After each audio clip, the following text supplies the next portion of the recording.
ओम श्रीमद् वाल्मीकि रामायणे युद्धकांडे एकोनविंशः सर्गः। विभीषण का आकाश से उतरकर भगवान श्री राम के चरणों की शरण लेना, उनके पूछने पर रावण की शक्ति का परिचय देना और श्री राम का रावण वध की प्रतिज्ञा करके विभीषण को लंका के राज्य पर अभिषिक्त कर उनकी सम्मति से समुद्र तट पर धरना देने के लिए बैठना। राघवेणाभये दत्ते सन्नतो रावणानुजः विभीषणो महाप्राज्ञो भूमिं संवलोकयत्। इस प्रकार श्री रघुनाथ जी के अभय देने पर विनयशील महाबुद्धिमान विभीषण ने नीचे उतरने के लिए पृथ्वी की ओर देखा। खात्पपातावनिं सृष्टो भक्तैरनुचरैः सह सतु रामस्य धर्मात्मा निपपात विभीषणः पादयोर्निपपाताथ चतुर्भिः सह राक्षसै। वे अपने भक्त सेवकों के साथ हर्ष से भरकर आकाश से पृथ्वी पर उतर आए। उतरकर चारों राक्षसों के साथ धर्मात्मा विभीषण श्री रामचंद्र जी के चरणों में गिर पड़े।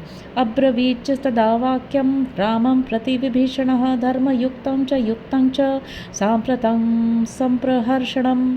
उस समय विभीषण ने श्री राम से धर्मानुकूल युक्त युक्त समयोचित और हर्षवर्धक बात कही।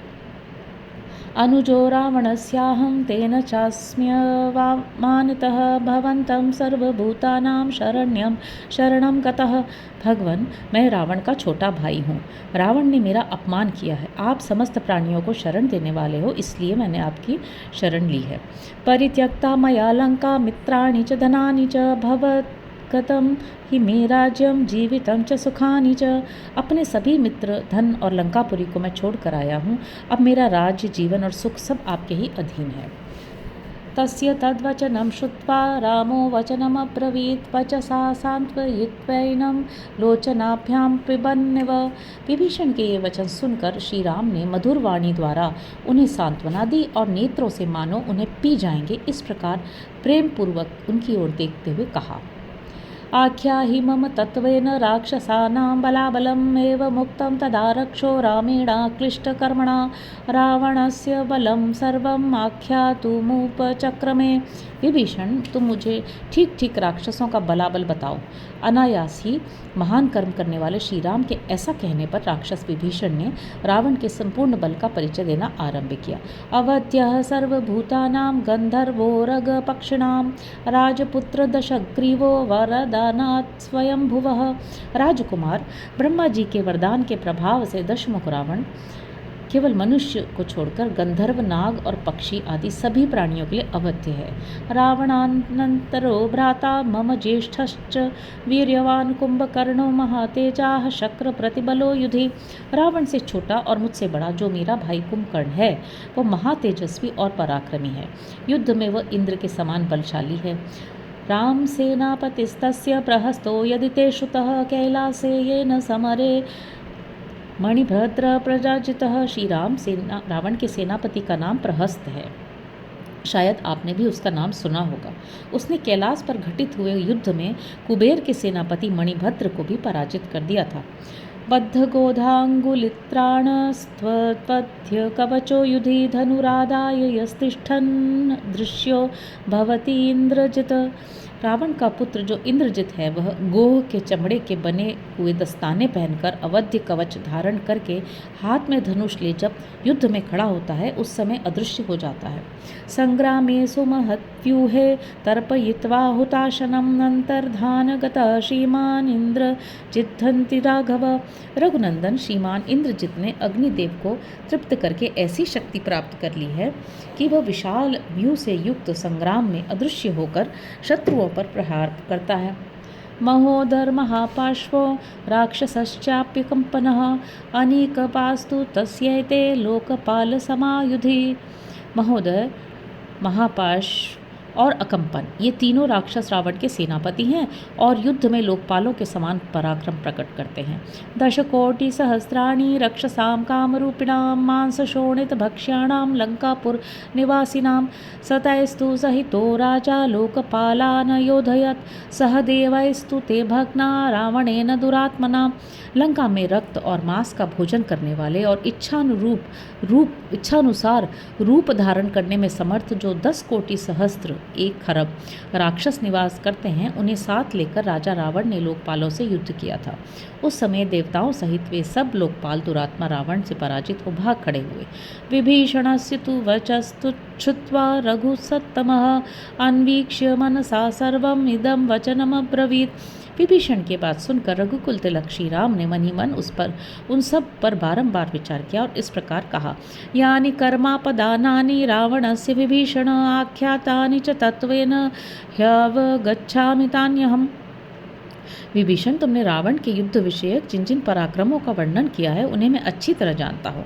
अहम हत्वा दशग्रीवं सप्रहस्तं सहात्मजं राजानं क्व करिष्यामि सत्यमेतत् शृणोतु मैं। परंतु सुनो, मैं सच कहता हूँ कि प्रहस्त और पुत्रों के सहित रावण का वध करके मैं तुम्हें लंका का राजा बनाऊंगा।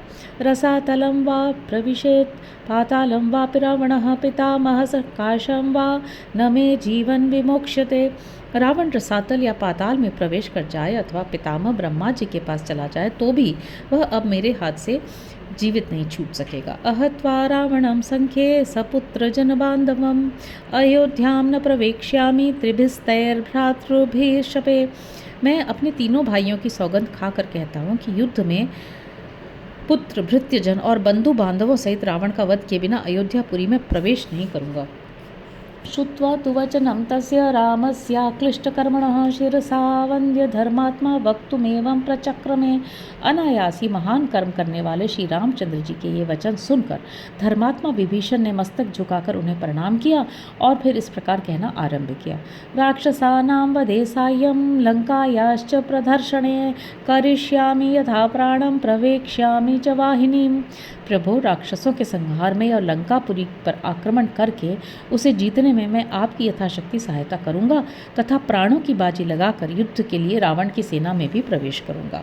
इति ब्रुवाणं रामस्तु परिष्वज्य विभीषणम् अब्रवील्लक्ष्मणं प्रीतः समुद्रात् जलमानय तेन चेमं महाप्राज्ञं भीषिञ्च विभीषणं राजानं रक्षसां क्षिप्रं प्रसन्ने महिमानद। विभीषण के ऐसा कहने पर भगवान श्री राम ने उन्हें हृदय से लगा लिया और प्रसन्न होकर लक्ष्मण से कहा, दूसरों को मान देने वाले सुमित्रा नंदन, तुम समुद्र से जल ले आओ और उसके द्वारा इन परम बुद्धिमान राक्षस राज विभीषण का लंका के राजे पर शीघ्र ही अभिषेक कर दो। मेरे प्रसन्न होने पर इन्हें यह लाभ मिलना ही चाहिए। एवं मुक्तस्तु सौमित्रिर रभ्यषिञ्चद विभीषणं मध्ये वानरमुख्यानां राजानं राजशासनात्। उनके ऐसा कहने पर सुमित्रा कुमार लक्ष्मण ने मुख्य वानरों के बीच महाराज श्री राम के आदेश से विभीषण का राक्षसों के राजा के पद पर अभिषेक कर दिया। तम प्रसादं तु रामस्य दृष्ट्वा सद्य प्लवंग्याः प्रचुक्रुशुर्महात्मानं साधु साध्विति चाब्रुवन्। भगवान श्री राम का यह तात्कालिक प्रसाद अनुग्रह देखकर सब वानर हर्षध्वनि करने और महात्मा श्री राम को साधुवाद देने लगे। अब्रवीच्च हनुमाश्च सुग्रीवश्च विभीषणं कथं सागरमक्षोभ्यं तरां वरुणालयं सैन्यैः परिवृताः सर्वे वानराणां महोजसाम्। तत्पश्चात हनुमान और सुग्रीव ने विभीषण से पूछा, राक्षस राज, हम सब लोग इस अक्षोभ्य समुद्र को महाबली वानरों की सेनाओं के साथ किस प्रकार पार कर सकेंगे? उपायैर गच्छाम यथा नद नदीपतिं तराम तरसा सर्वे ससैन्या वरुणालयम। जिस उपाय से हम सब लोग सेना सहित नदों और नदियों के स्वामी वरुणालय समुद्र के पार जा सकें वह बताओ। एवं मुक्तस्तु धर्मात्मा प्रत्युवाच विभीषणः समुद्रम राघवो राजा शरणं गन्तुमर्हति। उनके इस प्रकार पूछने पर धर्मात्मा विभीषण ने यह उत्तर दिया, रघुवंशी राजा श्री राम को समुद्र की शरण लेनी चाहिए। खानितः सगरेणाय प्रमेयो महोदधि कर्तुमर्हति रामस्य ज्ञातेह कार्य महोदधि। इस अपार महासागर को राजा सगर ने खुदवाया था। श्री रामचंद्र जी सगर के वंशज हैं, इसलिए समुद्र को इनका काम अवश्य करना चाहिए। एवं विभीषणेनोक्तो राक्षसेन विपश्चिता आजगामात सुग्रीवो यत्र राम स लक्ष्मणः। विद्वान राक्षस विभीषण के ऐसा कहने पर सुग्रीव उस स्थान पर आए जहाँ लक्ष्मण सहित श्री राम विद्यमान थे। ततश्चाख्यातुमारेभे विभीषणवचः शुभं सुग्रीवो विपुलग्रीवः सागरस्योपवेशनम्। वहाँ भी विशाल ग्रीवा वाले सुग्रीव ने समुद्र पर धरना देने के विषय में जो विभीषण का शुभ वचन था उसे कहना आरंभ किया। प्रकृत्या धर्मशीलस्य रामस्याप्य रोचत स लक्ष्मणं महातेजाः सुग्रीवं च हरीश्वरं सत्क्रियार्थं क्रियादक्षं स्मितपूर्वं भाषत। भगवान श्री राम स्वभाव से ही धर्मशील थे, अतः उन्हें भी विभीषण की बात अच्छी लगी। वे महातेजस्वी ऋषि रघुनाथ जी लक्ष्मण सहित कार्यदक्ष वानर राज सुग्रीव का सत्कार करते हुए उनसे मुस्कुराकर बोले। विभीषणस्य मंत्रोऽयं मम लक्ष्मण रोचते सुग्रीवः पंडितो नित्यं भवान् मंत्र विचक्षणः उभाभ्यां संप्रधार्यात् अर्थम रोचते यत्तदुच्यताम। लक्ष्मण, विभीषण की सम्मति मुझे भी अच्छी लगती है, परंतु सुग्रीव राजनीति के बड़े पंडित हैं और तुम भी समयोचित सलाह देने में सदा ही कुशल हो, इसलिए तुम दोनों प्रस्तुत कार्य पर अच्छी तरह विचार करके जो ठीक जान पड़े हो बताओ। एवं मुक्तो ततो वीरा बुभौ सुग्रीव लक्ष्मणौ समुद्धाचार संयुक्तमिदं वचनमुचतुः। श्री राम के ऐसा कहने पर वे दोनों वीर सुग्रीव और लक्ष्मण उनसे आदरपूर्वक बोले। किमर्थं नौ नरव्याघ्र न रोचिष्यति राघव विभीषणेन यत्तुक्तम् अस्मिन् काले सुखावहम्। पुरुष सिंह रघुनंदन, इस समय विभीषण ने जो सुखदायक बात कही है वह हम दोनों को क्यों नहीं अच्छी लगेगी। अबध्वा सागरे सेतुं घोरेऽस्मिन् वरुणालये लंका नासादितुं शक्या सेन्द्रैरपि सुरासुरैः। इस भयंकर समुद्र में पुल बांधे बिना इंद्र सहित देवता और असुर भी इधर से लंकापुरी में नहीं पहुंच सकते। विभीषणस्य शूरस्य यथार्थं क्रियतां वचः अलं कलात्ययं कृत्वा सागरोऽयं नियुज्यताम् यथा सैन्येन गच्छामः पुरीं रावण पालिताम्। इसलिए आप शूरवीर विभीषण के यथार्थ वचन के अनुसार ही कार्य करें। अब अधिक विलंब करना ठीक नहीं है। इस समुद्र से अनुरोध किया जाए कि वह हमारी सहायता करे, जिससे हम सेना के साथ रावण पालित लंकापुरी में पहुंच सके। एवं मुक्तः कुशास्तीर्णे तीरे नदनदीपतेः संविवेश तदा रामो वेद्यामिव हुताशनः। उन दोनों के ऐसा कहने पर श्री रामचंद्र जी उस समय समुद्र के तट पर कुश बिछाकर उसके ऊपर उसी तरह बैठे जैसे वेदी पर अग्निदेव प्रतिष्ठित होते हैं। इतिहासे श्रीमद् रामायणे वाल्मीकि आदि काव्ये युद्धकांडे 19वां सर्ग। इस प्रकार श्री वाल्मीकि निर्मित आर्ष रामायण आदि काव्य के युद्धकांड में 19वां सर्ग पूरा हुआ। हरि ओम।